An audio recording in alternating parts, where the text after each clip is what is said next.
नमस्कार दोस्तों, मैं सनी कुमार सोलंकी आपका अपने YouTube channel target with Sunny sir में हार्दिक स्वागत करता हूं। ये मेरी दूसरी वीडियो है। पहली वीडियो में मैंने कंप्यूटर का इंट्रोडक्शन सिखाया था और इस वीडियो में मैं आपको सिखाऊंगा कंप्यूटर की पीढ़ियां, जनरेशंस। अब कंप्यूटर की भी जनरेशंस होती हैं, ये तो एक मजाकिया टाइप का क्वेश्चन हो गया, यही आप समझ रहे होंगे जो पहली बार कंप्यूटर को सीख रहे हैं। लेकिन नहीं, कंप्यूटर की भी जनरेशंस होती हैं जिस प्रकार हमारी खुद की जनरेशंस होती हैं। अब हमारी खुद की जनरेशंस कैसे होती हैं तो थोड़ा सा इस पर भी मैं आपको विस्तार से बता देता हूं। हमारी जनरेशंस शुरू होती हैं हमारे पिताजी के पिताजी, उनके भी पिताजी। अब उस समय की कल्पना करें तो उस समय का रहन सहन, खाना पीना, समाज प्लस सोच किस प्रकार की होगी, प्लस उनके आने के बाद में जो उनकी जनरेशन आई, क्या वही जनरेशन रही होगी? नहीं, बिल्कुल परिवर्तित रही होगी, है ना। उसके बाद में और जनरेशन आई और धीमे धीमे धीमे धीमे कर करके फिर हम लोग आए। क्या हमारी जनरेशन पुराने जमाने की है? आज हम एडवांस टेक्नोलॉजी के द्वारा पढ़ रहे हैं, आप ऑनलाइन क्लासेस ले रहे हैं, क्या इस तरह से तब पढ़ सकते थे? भाई लाइट भी नहीं थी उस समय, तो धीमे धीमे लाइट का भी आविष्कार हुआ। इसी तरह से टेक्नोलॉजीज डेवलप हुई, मतलब हमारे लिए बहुत सारी फैसिलिटीज आई और टेक्नोलॉजीज डेवलप होती गई।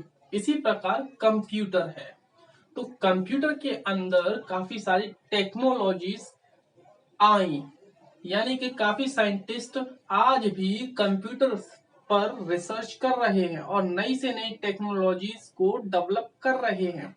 तो बात करते हैं जनरेशंस की। कंप्यूटर की जनरेशंस बनना कब से शुरू हुआ और क्यों हुआ? देखिए, अब कंप्यूटर के इतिहास की बात करें तो कंप्यूटर का इतिहास तो काफी पुराना है। वो इतिहास के बारे में हम जानेंगे अगली वीडियो में। इस वीडियो में हम बात कर रहे हैं जनरेशंस, तो मैं आपको सिर्फ जनरेशंस ही बताऊंगा। अब कंप्यूटर की जो जनरेशंस बनना शुरू हुआ वो हुआ पहला इलेक्ट्रॉनिक कंप्यूटर बनने के बाद। जी हाँ, विश्व का पहला इलेक्ट्रॉनिक कंप्यूटर क्या था? एनियक। विश्व का पहला इलेक्ट्रॉनिक कंप्यूटर एनियक था, जिसका पूरा नाम electronic numerical integrated and computer था, जिसे 1946 में जे प्रेस्पर एकर्ट और जॉन मोशली ने बनाया था। तभी से हमारे लिए कंप्यूटर की जनरेशन शुरू हुई। तो ध्यान रखिएगा, कंप्यूटर की जनरेशन शुरू हुई 1946 से। काफी सारी बुक्स और इंटरनेट पर जब आप सर्च करोगे तो आपको दिखाई देगा कुछ और डेट, लेकिन मेरा मानना है जब से पहला इलेक्ट्रॉनिक कंप्यूटर डेवलप हुआ तभी से जनरेशन शुरू हुई। ठीक है ना, तो आप अपने हिसाब से देख लीजिएगा सन, लेकिन बाकी सारी चीजें मैं आपको एकदम एग्जैक्ट बता दूंगा। तो आइए जानते हैं। तो सबसे पहले हम ये जानेंगे कि कुल जनरेशन है कितनी कंप्यूटर की। तो कंप्यूटर की कुल जनरेशन है, कुल मतलब टोटल, ठीक है ना। कंप्यूटर की टोटल जनरेशन 5 होती हैं। मैं लिख देता हूं।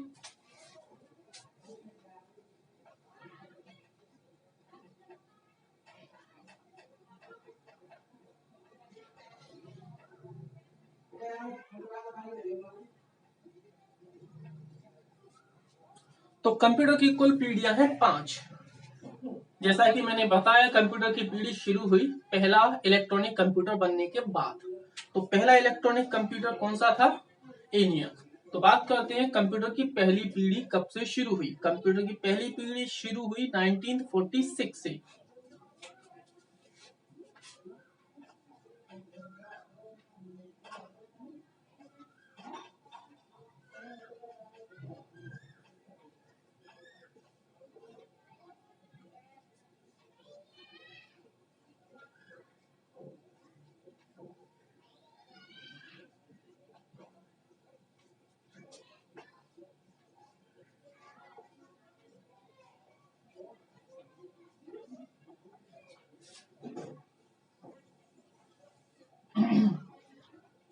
तो ये है पहली पीढ़ी। कंप्यूटर की पहली पीढ़ी शुरू हुई 1946 से। अब क्यों हुई ये ध्यान रखिएगा, क्वेश्चन में अक्सर पूछा जाता है। ठीक है ना। विश्व का पहला इलेक्ट्रॉनिक कंप्यूटर क्या था? एनियक। तो फर्स्ट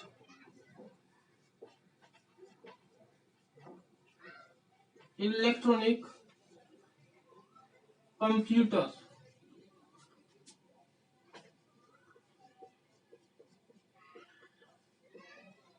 ENIAC है।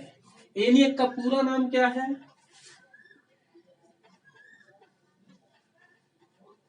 Electronic numerical integrated and computer. तो ENIAC का पूरा नाम है electronic numerical integrated and computer. इसे किसने बनाया था?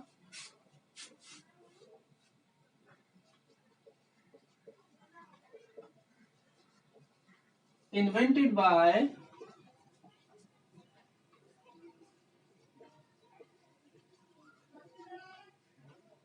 जॉन मॉशली और जे प्रेस्पर एकर्ट। ध्यान रखिएगा, स्पेलिंग थोड़ी मिस्टेक हो सकती है, वो आप ठीक कर लीजिएगा। तो फर्स्ट इलेक्ट्रॉनिक कंप्यूटर था ENIAC, electronic numerical integrated and computer, जिसे बनाया था जॉन मॉशली और जे प्रेस्पर एकर्ट। कब बनाया था? 1946 में। 1946 में फर्स्ट इलेक्ट्रॉनिक कंप्यूटर को बनाया गया था। तो जहां तक है आपको ये पता चल गया होगा। तो मैं अब आगे बढ़ता हूं, इसे आप नोट कर लीजिए। और हाँ, एक और बात है इसमें, जब ये फर्स्ट कंप्यूटर बनाया गया था तो ये जो कंप्यूटर था ना, ये फर्स्ट जनरल पर्पस कंप्यूटर था। General purpose, first general purpose computer. तो पहला जनरल पर्पस कंप्यूटर था ENIAC, जिसे 1946 में बनाया गया था। तभी से हमारी जनरेशन शुरू हो गई। तो अब बात करते हैं इससे आगे।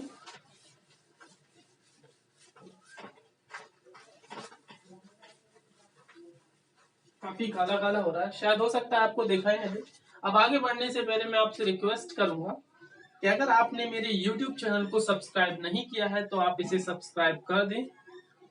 इससे क्या होगा कि आपको मेरी बनाई हुई वीडियो सबसे पहले देखेंगे और आप सीखेंगे। मैं आपको जो सिखा रहा हूं, मैं उसके लिए आपसे कोई भी चार्ज नहीं लूंगा और आपको सर्टिफिकेट भी ऑनलाइन फ्री दिया जाएगा। अब सर्टिफिकेट आप प्राप्त कैसे करेंगे? आप मेरे वीडियो के डिस्क्रिप्शन में जाएं, वहां पर आपको एप्लीकेशन फॉर्म का लिंक मिल जाएगा। उस लिंक को आप फिल कर दें और आपको ये कोर्स समाप्त होने के बाद में एक ऑनलाइन सर्टिफिकेट प्राप्त होगा, जो आपका गवर्नमेंट ऑथराइज्ड होगा, जैसे आप किसी भी जॉब पर अप्लाई करने के लिए लगा सकते हैं। तो आइए स्टार्ट करते हैं। इस फर्स्ट जनरेशन में किस टेक्नोलॉजी का इस्तेमाल हुआ? जैसा कि हमने बताया था, एक्चुअली में ये जो जनरेशन हैं वो जो डिवाइड हुई वो टेक्नोलॉजीज के आधार पर हुई। ठीक है ना? वो जो टेक्नोलॉजी है इस जनरेशन में यूज हुई थी उसका नाम है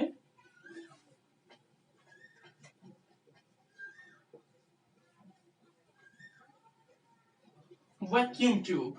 इस जनरेशन में वैक्यूम ट्यूब टेक्नोलॉजी का इस्तेमाल हुआ था। ये कैसी होती थी? ये एक तरह से बल्ब की तरह होती थी, लेकिन छोटा बल्ब। अब एक कंप्यूटर में ये बहुत सारी लगाई जाती थी।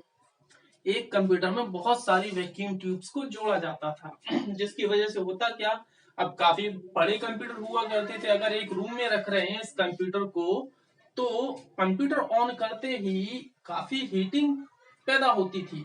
बहुत सारी टेक्नोलॉजी, मतलब बहुत सारी वैक्यूम ट्यूब लगी हुई है एक कंप्यूटर में, और उसे ऑन किया जाए एक ही रूम में और बहुत सारी वैक्यूम ट्यूब उसके अंदर जलाई जाएगी, तो हीटिंग तो पैदा होगी ही ना। तो उस हीटिंग से बचने के लिए इसमें हमेशा आवश्यकता पड़ती थी एसी की। अब एसी नहीं होता तो बहुत प्रॉब्लम हुआ करती थी। ये जो कंप्यूटर था ना बहुत जल्दी खराब हो जाता हीटिंग की वजह से, और इसकी प्रॉब्लम ढूंढने में काफी वक्त भी लगता था। ठीक है ना, तो हीटिंग से बचने के लिए एसी का इस्तेमाल हुआ। तो इस जनरेशन में जो टेक्नोलॉजी इस्तेमाल हुई वो आप याद रखिएगा, वो थी वैक्यूम ट्यूब। देन इसके बाद में अब इस जनरेशन के कंप्यूटर्स को हम कोई वर्क दिया करते थे, मींस कोई भी ऑर्डर दें, यानी कि ये निर्देश किन के थ्रू लिया करता था, इनपुट डिवाइस क्या थी। तो इस जनरेशन में इनपुट टेक्नोलॉजी यानी कि इनपुट देने के लिए हम इस्तेमाल करते थे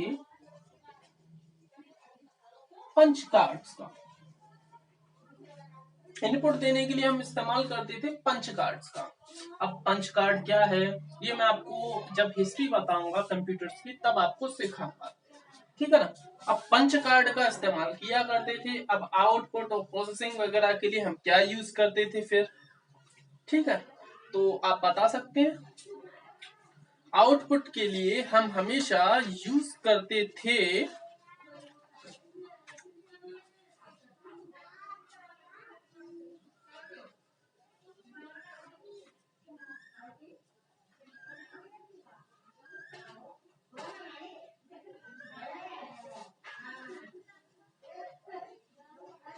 यानी जब आउटपुट आता है तो आपको पता है ना, जब स्टोरेज होगी उसी में से आउटपुट आएगा, तो उसके लिए हम यूज करते थे मैग्नेटिक ड्रम का। तो आउटपुट या फिर स्टोरेज के लिए हम यूज करते थे मैग्नेटिक ड्रम का। तो इतना आप ध्यान रखिएगा। अब इस जनरेशन में भाई ऑपरेटिंग सिस्टम क्या होता है, सिस्टम का सॉफ्टवेयर जिसके थ्रू कंप्यूटर चलता है। जैसे आज हमारा जो कंप्यूटर चलता है वो किस ऑपरेटिंग सिस्टम की वजह से चलता है, विंडोज। अब मोबाइल्स किस ऑपरेटिंग सिस्टम की वजह से चलते हैं, एंड्रॉइड। ऐसे ही उस समय जो ये कंप्यूटर चलते थे उनमें जो सॉफ्टवेयर डाला जाता था, उनका जो ओएस हुआ करता था वो होता था बैच ऑपरेटिंग सिस्टम।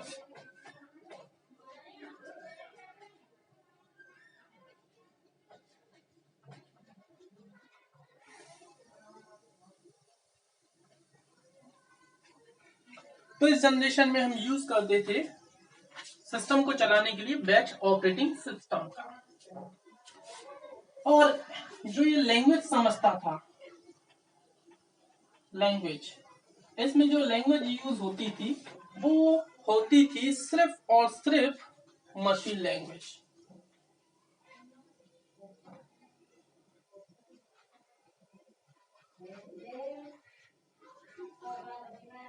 तो आप ये याद रखें, मशीन लैंग्वेज क्या, 0 1 जो बाइनरी लैंग्वेज होती है।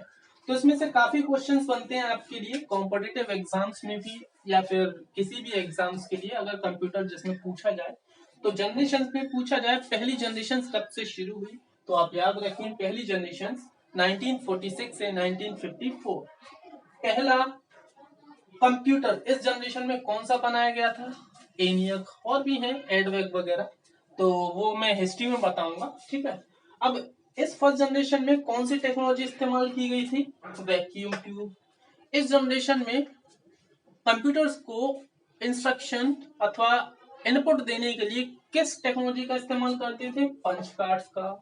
आउटपुट के लिए या स्टोरेज के लिए मैग्नेटिक ड्रम का। इस टेक्नोलॉजी के कंप्यूटर्स में कौन सा ओएस यूज होता था, बैच ऑपरेटिंग सिस्टम का। और इस टेक्नोलॉजी के कंप्यूटर में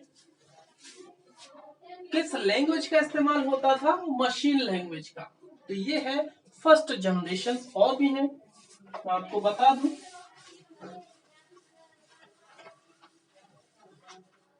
इस जनरेशन के कंप्यूटर लाइट जो लिया करते थे वो बहुत हाई कंज्यूम करते थे, मतलब लाइट बहुत ज्यादा वेस्ट हुआ करती थी। ठीक है ना।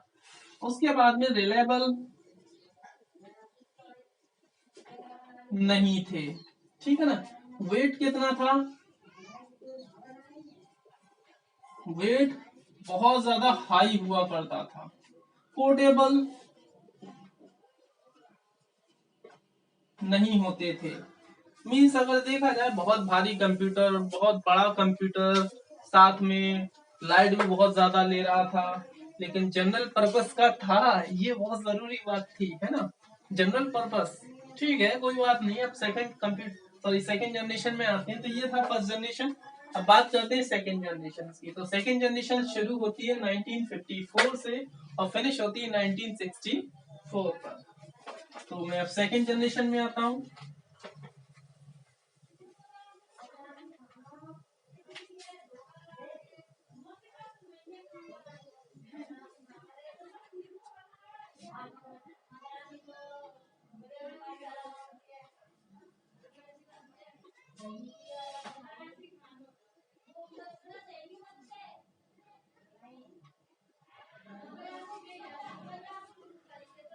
तो अब बात करते हैं सेकंड जनरेशन की।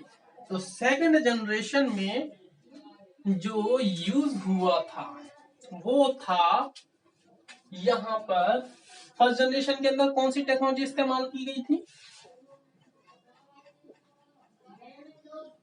Vacuum tube. अब इसे रिप्लेस कर दिया गया, यानी कि अब इसमें इसे हटा करके लगाया गया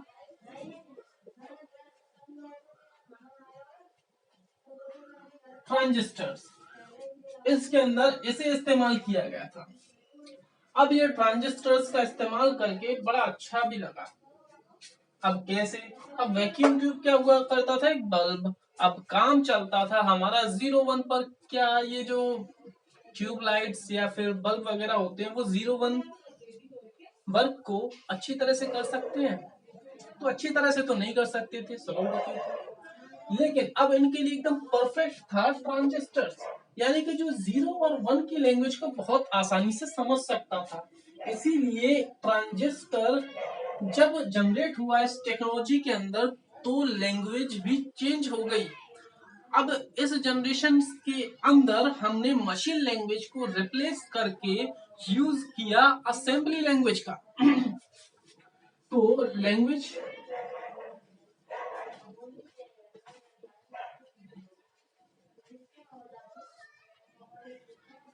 तो इस जनरेशन में कौन सी लैंग्वेज इस्तेमाल हुई? ध्यान रखना, असेंबली लैंग्वेज। अब असेंबली लैंग्वेज इस्तेमाल हुई, साथ में इस जनरेशन में ओएस कौन सा इस्तेमाल हुआ? Operating system. पहले के अंदर हुआ था बैच ऑपरेटिंग सिस्टम और सेकंड के अंदर हुआ था multi programming operating system.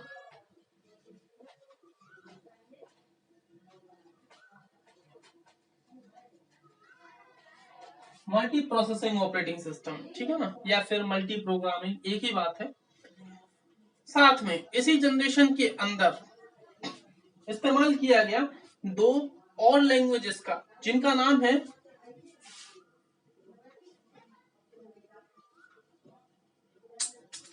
Language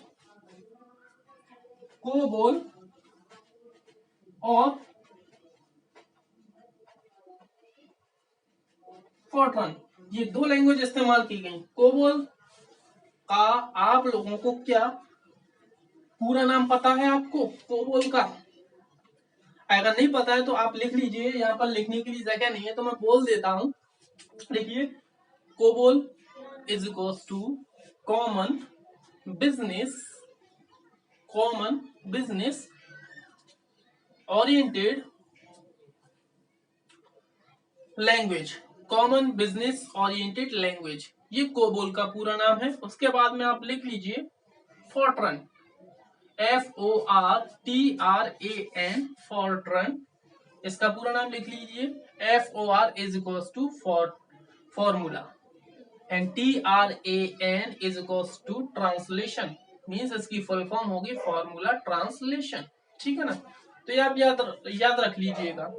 इस जनरेशन में जो वर्क हुआ करता था वो असेंबली लैंग्वेज में हुआ करता था। दो इसमें लैंग्वेज प्रयोग की गई, कोबोल और फॉर्ट्रन, ठीक है ना।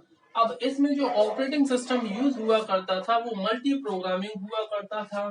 अब इस जनरेशन में जो कंप्यूटर बनाया गया वो कंप्यूटर था यूनिवैक, यानी कि इस जनरेशन में जो कंप्यूटर इस्तेमाल हुआ था वो था यूनिवैक।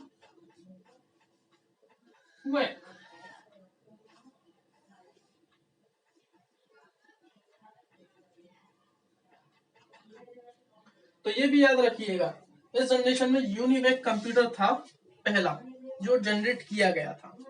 बहुत क्वेश्चन में पूछा जाता है कि यूनिवैक कंप्यूटर का आविष्कार किस जनरेशन में हुआ था। हाँ, एक और क्वेश्चन आपके लिए मैं भूल गया, तो मैं आपको बता दूं। क्वेश्चन आता है कि ये जो ट्रांजिस्टर है, इस ट्रांजिस्टर का आविष्कार किसने किया था। तो ट्रांजिस्टर का आविष्कार जो किया था वो किया था विलियम शार्कले। तो मैं इन सबको रफ कर देता हूँ, ट्रांजिस्टर को ही आपको समझा देता हूँ थोड़ा सा।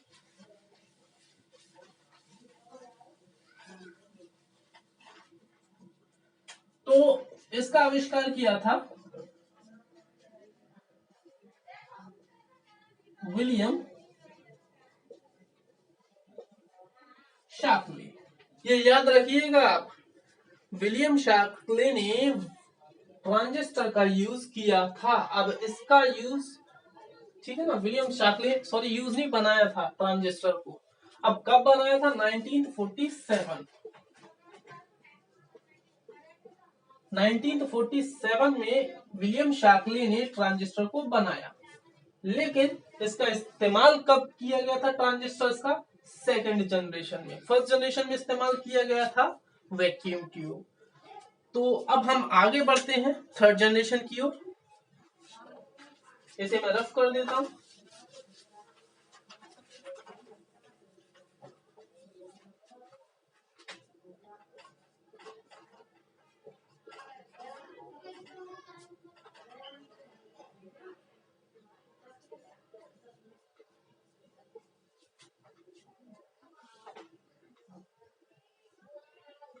नाइनटीन 64 से 1971 याद रखिएगा।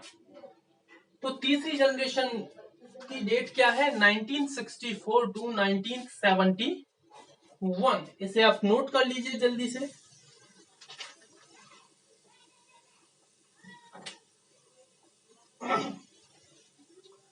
तो चलिए आगे बढ़ते हैं। अब इस जनरेशन में जो टेक्नोलॉजी इस्तेमाल हुई,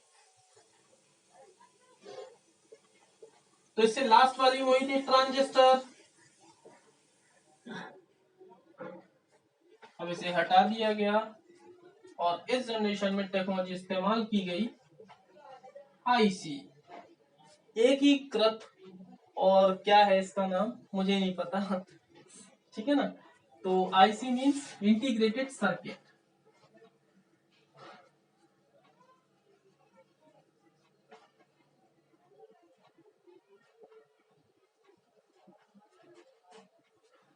तो आईसी का पूरा नाम लिख लीजिए।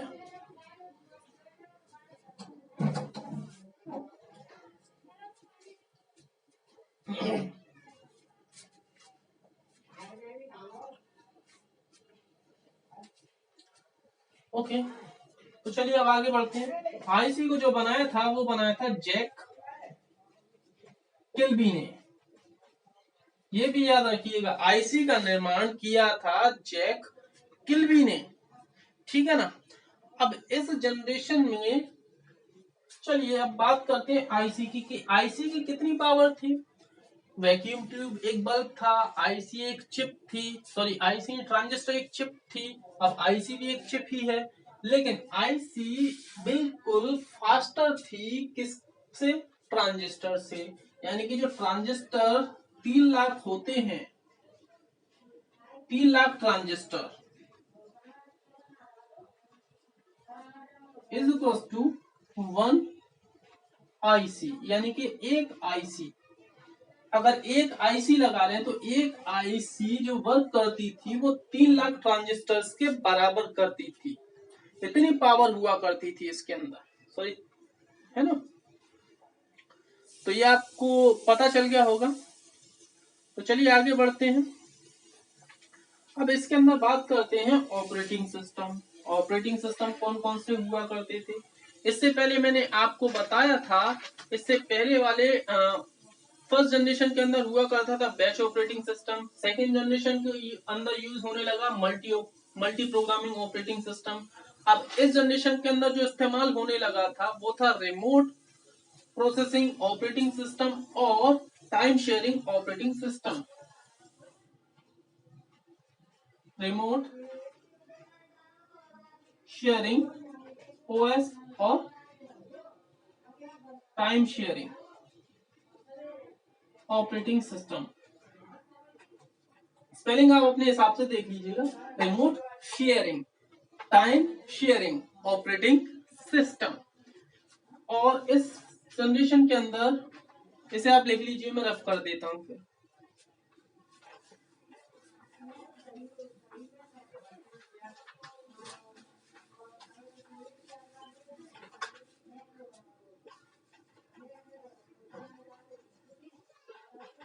अब काफी एडवांस थे इस जनरेशन के कंप्यूटर, तो इस जनरेशन में जो लैंग्वेज इस्तेमाल की गई थी वो लैंग्वेज क्या है, क्या आपको पता है?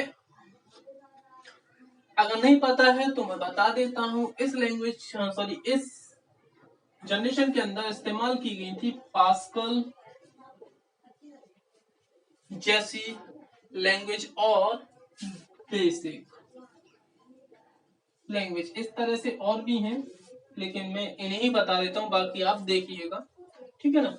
तो थर्ड जनरेशन के अंदर पास्कल और बेसिक लैंग्वेज इस्तेमाल की गई थी। अब बेसिक मतलब beginner, all purpose, symbolic, instructions, code. Pascal मतलब अब आप देखिएगा, पास्कल मीन्स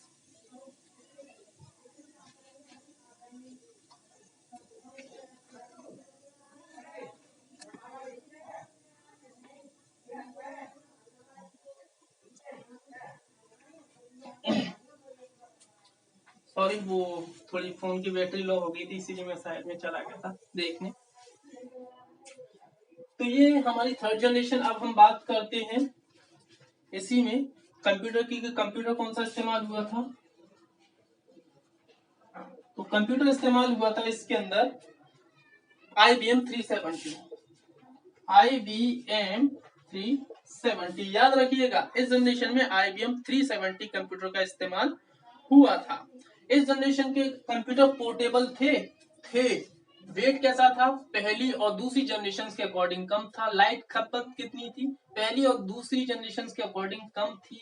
थोड़े से पोर्टेबल हो गए थे। पोर्टेबल मतलब आप समझ सकते हैं पोर्टेबल क्या होता है, एक जगह से दूसरी जगह लेकर के जाना, वो पोर्टेबिलिटी होती है। मतलब आराम से लेकर के जा सकते हैं, दैट्स इट, ठीक है ना। उठा करके ले जाओ, इस तरह का काम। अब फोर्थ जनरेशन की बात करते हैं हम बिना रुके हुए, वीडियो काफी लंबी हो रही है इसलिए।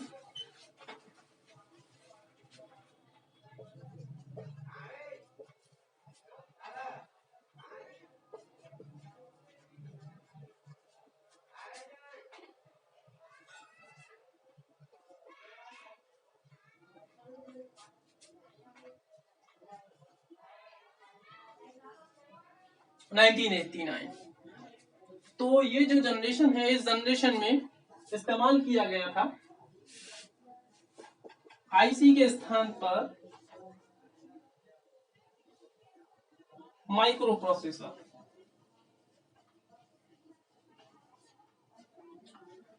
अब माइक्रो प्रोसेसर से इसे बदला गया था, यानी कि इसमें माइक्रो प्रोसेसर टेक्नोलॉजी इस्तेमाल की गई थी।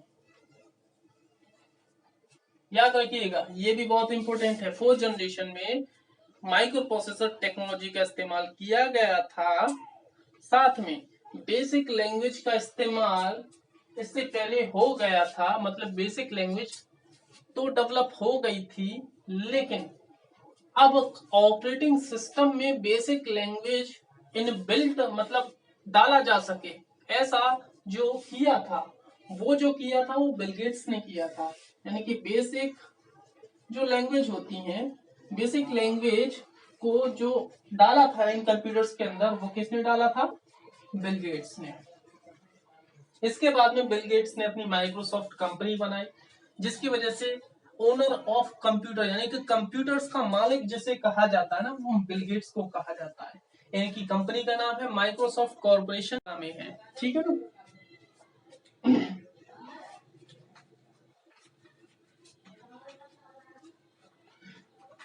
लेकिन जो बेसिक लैंग्वेज है उसका निर्माण किसने किया था? जॉन जी कैमली और थॉमस ई कार्ट्स, इन्होंने आविष्कार किया था किसका? बेसिक लैंग्वेज का, जो मिड में किया था 1960 के आसपास ही किया था, लेकिन कंप्यूटर्स में उसे इंस्टॉल करने का काम किया था बिल गेट्स ने अच्छी तरह से, जो उस समय शायद एक स्टूडेंट ही थे, स्टूडेंट रहते उन्होंने ये काम किया था। ठीक है, अब इस कंप्यूटर में साथ में इस जनरेशन के कंप्यूटर्स में इंटरनेट टेक्नोलॉजी भी इस्तेमाल होने लगी।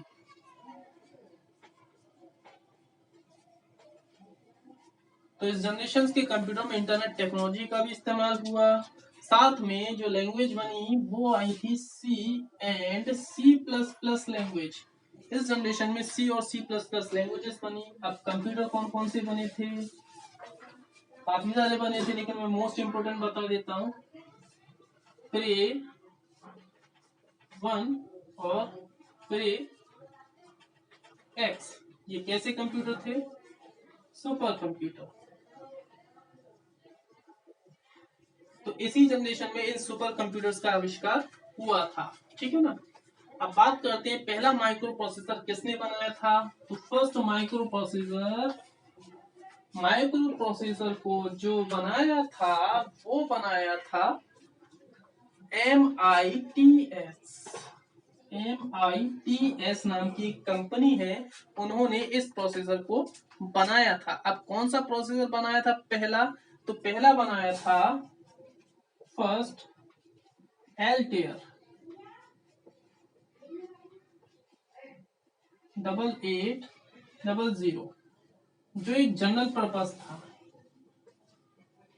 जनरल पर्पस माइक्रो प्रोसेसर था। ठीक है ना। तो ये है फोर्थ जनरेशन। अब बात करते हैं हम फिफ्थ जनरेशन की।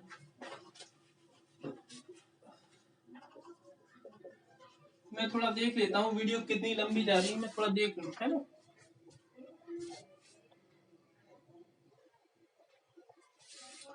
और वीडियो 32 से 33 मिनट की हो गई है, लेकिन मैं जल्दी खत्म कर रहा हूँ इस चैप्टर को, इसीलिए मैं एक एक टॉपिक क्लियर कर रहा हूँ, क्योंकि एक एक टॉपिक काफी लंबा है। मैं चाहूँ अगर जल्दी पढ़ाऊंगा तो वीडियो काफी शॉर्ट भी हो जाएगी और आप लोगों को समझ में आया नहीं आया ये प्रॉब्लम हो सकती है, इसीलिए सॉरी वीडियो लंबी हो रही है तो, है ना। तो मैं फिफ्थ जनरेशन की बात करता हूँ। तो देखिए फिफ्थ जनरेशन में माइक्रो प्रोसेसर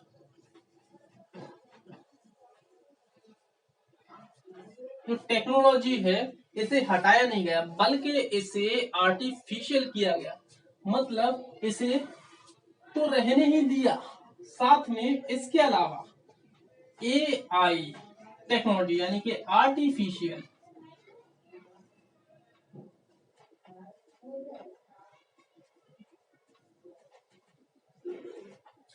तो इस जनरेशन में इस्तेमाल किया गया था आर्टिफिशियल टेक्नोलॉजी। सॉरी मैंने डेट चेंज नहीं की फिफ्थ जनरेशन की, तो आप डेट चेंज कर लीजिएगा। 1989 टू प्रेजेंट। तो आज जो हम कंप्यूटर चला रहे हैं वो इसी जनरेशन के हैं, और हम देखते हैं उन सब में आर्टिफिशियल टेक्नोलॉजी का ही इस्तेमाल होता है। आर्टिफिशियल अब है क्या? आर्टिफिशियल का मतलब है कि बहुत ही कम लागत में अच्छे से अच्छा कंप्यूटर या फिर अच्छी से अच्छी मशीन कैसे बनाई जाए, साथ में उसे स्मार्ट कैसे बनाया जाए, इतना स्मार्ट कि मनुष्य सोच भी ना सके, या फिर मनुष्य उस पर अपना कार्य बड़ी आसानी से कर ले। अब आज के जो कंप्यूटर्स हैं, बताया जाता है, काफी सारे वैज्ञानिक कहते हैं ये भविष्य के कंप्यूटर यानी कि एडवांस टेक्नोलॉजी वाले कंप्यूटर्स होंगे। तो आज के कंप्यूटर्स में आप देखते हैं micro processor, RAM, hard disk, means storage, ठीक है ना, काफी सारी जो चीजें हैं वो एडवांस हैं, और बाकी सारी चीजों को आप बहुत बेहतर तरीके से समझ भी सकते हैं। ठीक है, तो बहुत सारी चीजें, बस इतना याद रखिएगा इस जनरेशन में जो हमने यूज किया वो हम यूज कर रहे हैं AI यानी कि आर्टिफिशियल टेक्नोलॉजी। अब बात करते हैं इन सबको टेक्नोलॉजी के आधार पर छोटा छोटा सा देखने के लिए।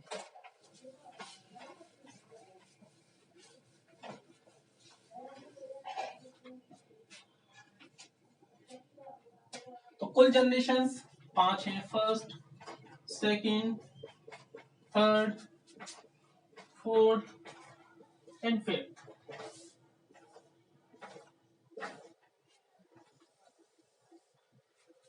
तो फर्स्ट जनरेशन के अंदर टेक्नोलॉजी कौन सी इस्तेमाल हुई? फर्स्ट जनरेशन के अंदर इस्तेमाल हुई वैक्यूम ट्यूब।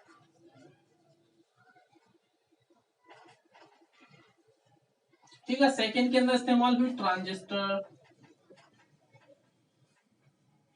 थर्ड के अंदर इस्तेमाल हुई आईसी, जिसे हम जानते हैं LSI के नाम से भी, सॉरी SSI, ठीक है ना, स्मॉल स्केल इंटीग्रेटेड सर्किट। तो याद रखना SSI कैसे कहते हैं, थर्ड जनरेशन में स्मॉल स्केल इंटीग्रेटेड सर्किट, ठीक है ना। इसके बाद में डेवलप हुआ माइक्रो प्रोसेसर, जिसमें इस्तेमाल होता है VLSI। VL का याद रख लीजिए, very large scale integrated circuit, ठीक है ना। फिर उसके बाद में AI यानी कि आर्टिफिशियल इंटेलिजेंस, इसमें बोला जाता है ULSI, ultra large scale integrated circuit. तो ये कुल 5 जनरेशंस हैं। इनमें से काफी सारे प्रश्न आपके लिए बनते हैं। आप ये याद रखें, पहला कंप्यूटर कब बना इलेक्ट्रॉनिक, ठीक है, उसे किसने बनाया, सेकंड जनरेशन में किस टेक्नोलॉजी का इस्तेमाल हुआ, प्लस सेकंड जनरेशन में किस टेक्नोलॉजी को रिप्लेस किया गया, फिफ्थ जनरेशन में किस टेक्नोलॉजी का इस्तेमाल हो रहा है, थर्ड जनरेशन में किस कंप्यूटर का इस्तेमाल हुआ, या कोई एक कंप्यूटर किस जनरेशन में बना। इस तरह के कंप्यूटर सारे के सारे मतलब इसी आधार पे जो क्वेश्चन पूछे जाते हैं वो जनरेशंस में से पूछे जाते हैं। तो मेरा लास्टली ये वीडियो समाप्त करने से पहले आपसे एक निवेदन है कि आप मेरे चैनल को सब्सक्राइब कर दें, ठीक है ना। आपसे मुझे उम्मीद है आप मेरे चैनल को सब्सक्राइब करेंगे, और मैं चाहता हूं आपको लाइव वीडियो दिखाना जल्द से जल्द। अगर आप सपोर्ट करेंगे तो डेफिनेटली मैं लाइव आऊंगा और आपको दिखाऊंगा। और अभी तो मेरे पास कोई फैसिलिटी नहीं है क्योंकि लॉकडाउन है, तो मैं ज़्यादा कुछ कर नहीं सकता हूँ, लेकिन फिर भी मैं आपके लिए बनाने की कोशिश कर रहा हूँ वीडियो, जितनी अच्छी हो सके उतनी। Thank you so much for watching my video. Thanks.